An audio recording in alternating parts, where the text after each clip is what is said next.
शुभ बिहानी। हाम्रो आजको यात्रा धौलागिरी आइसफलसम्म हो। हामी चाहिँ 5:55 मा रुमबाट हिँडिसक्यौँ। यता चाहिँ नीलगिरी हिमाल छ। हामी चाहिँ यो बाटो आयौँ अहिले। महिमा हामी 3 जना छौँ। रमेश दाइ चाहिँ पछाडि आउँदै हुनुहुन्छ। यहाँ माथि धौलागिरी त देखिँदैन रहेछ। ल हामी रोड भएर हाम्रो गन्तव्यसम्म पुग्छौँ। कालीगण्डकीको तिरैतिर आएर चाहिँ पोखरा झर्ने रोड चाहिँ पोखराबाट मान्छेहरू जोमसोम मुक्तिनाथ अप्पर मुस्ताङ घुम्नु आउँछ। आजको यात्रा धौलागिरी आइसफलसम्म। धौलागिरीको शिरमा चाहिँ घाम लागिसक्यो। हामी त्यसको फेदमा जाने हो आज। घुमेर यो डाँडाबाट माथि निक्लिनुपर्छ। अनि त्यहाँ सेकुङताल छ।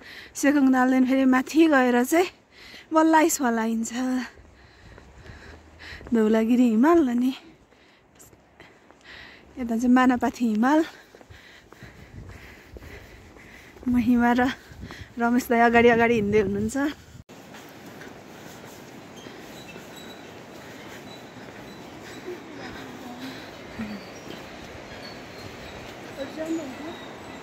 गएको छु म पनि।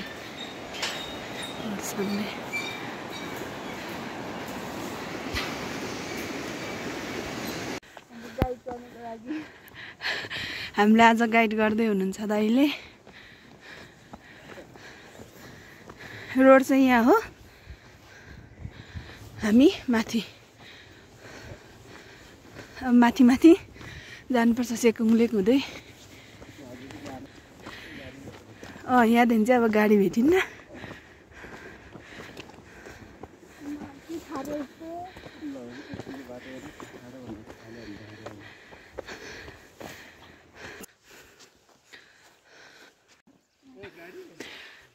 यताबाट हामी चाहिँ आएर यता चाहिँ सेकुङताल जाने बाटो। हामी धौलागिरी जानको लागि चाहिँ हामी यताको बाटो लागिसक्यौँ। यहाँ बोर्ड छ धौलागिरी र सेकुङताल जाने। यहाँ चाहिँ बाटो अखेरा पनि बनाइदिएको रहेछ धौलागिरी आइसफल जाने। यहीँ थापेर जाऊँ न त दाइ। त्यो चाहिँ प्राकृतिक धारा। हजुर के हो त दाइ? ढुङ्गा हो कि काठ हो त्यो? यस्तो लामो यो तेर्छाको काठ हो।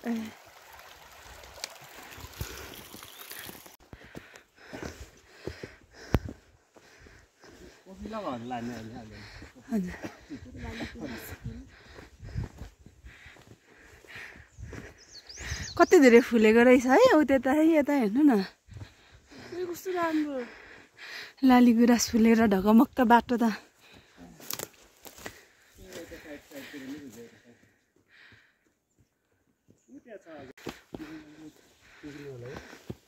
टेक लट्ठी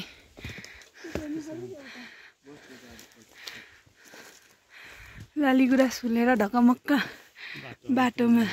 हजुर हिँड्नु अगाडि। कति धेरै फुलेको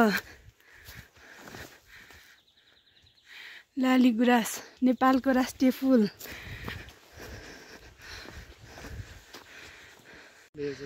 4 घण्टा लेखेको छ यहाँदेखि। हजुर हामी 3 घण्टामा पुग्छौँ। हामी 4 घण्टा भनेको छ। हजुर हामी यहाँ 7 बजे आइपुग्यौँ। अब कति बेला पुगिन्छ? 4 घण्टा भनेको छ त्यहाँ।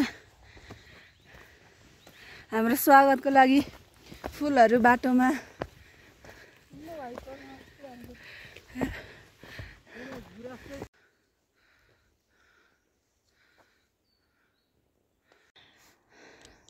बिसाउने चौतारी।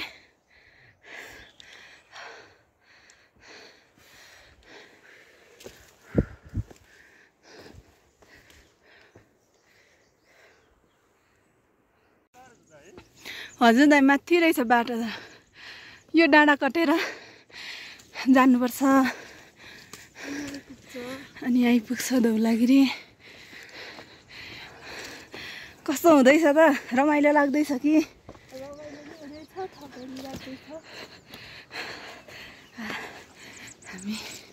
हामी यो कहिले काहीँ अब धौलागिरी आइसफल आउँदा चाहिँ साह्रो गाह्रो भयो भने यहीँ बस्ने ठाउँ।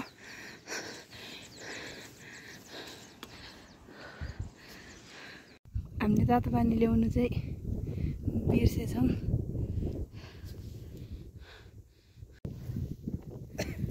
पानी चाहिँ तताउनु घाम बसेको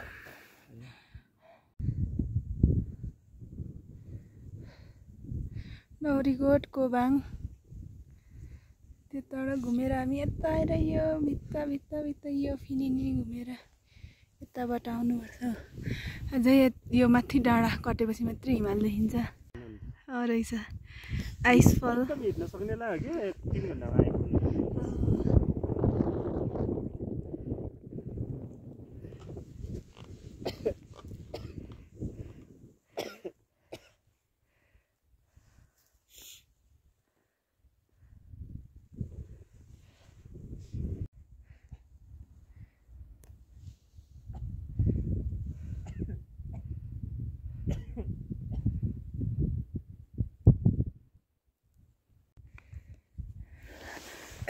आइसफल त्यहाँ छ। हामी यहाँ आएर अब हाम्रो खाना अब खाना लाग्छौँ हामी।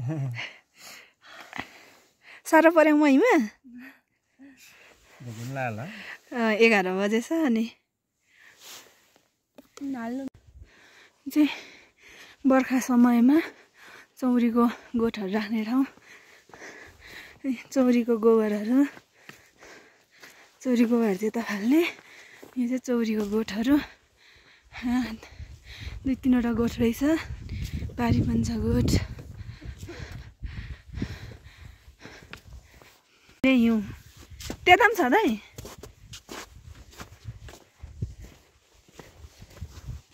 आमामा हिउँ नै हिउँ रहेछ ल। हिउँ पग्लेर आएको पानी धमिलो आउँदो रहेछ। हजुर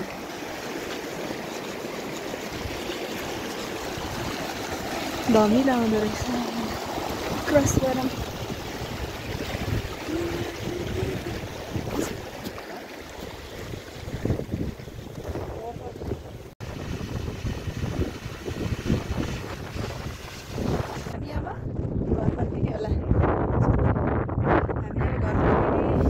एकदमै रमाइलो हो यो। यहाँदेखि अब 1.5 घण्टामा हामी लगभग 2 घण्टामा।